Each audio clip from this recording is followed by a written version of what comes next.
किसी ने पूछा, भगवान कब याद आते हैं?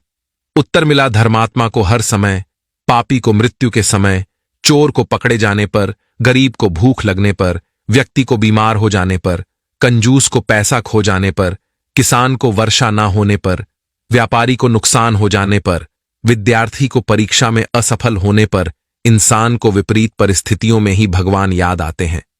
दुख में सुमिरन सब करें, सुख में करे न कोय, जो सुख में सुमिरन करे तो दुख काहे को होए। शब्दकोश में असंख्य शब्द होते हुए भी मौन होना सबसे बेहतर है। दुनिया में हजारों रंग होते हुए भी श्वेत रंग सबसे बेहतर है। खाने को दुनिया भर की चीजें होते हुए भी उपवास शरीर के लिए सबसे बेहतर है। देखने को इतना कुछ हो कि आंखों से भीतर देखना सबसे बेहतर होता है।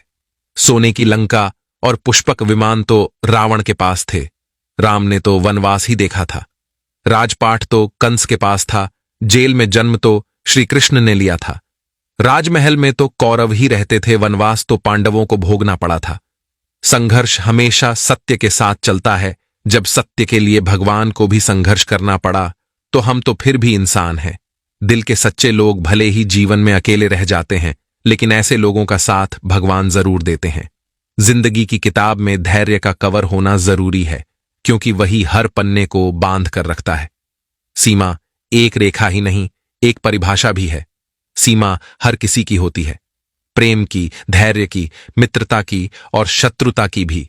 जो सदैव सीमा में बंधे रहते हैं वे सामान्य मनुष्य बनकर रह जाते हैं, परंतु जो समय आने पर सीमा तोड़ देते हैं वही भविष्य बनाते हैं, क्योंकि सीमा केवल आपको मर्यादा में नहीं रखती, आपको बांधती भी है।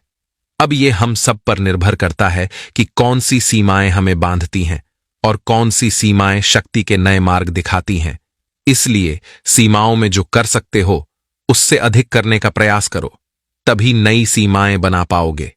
जब मेघ छाते हैं तो क्या होता है? अंधकार छा जाता है, मेघ गरजते हैं, वर्षा होती है।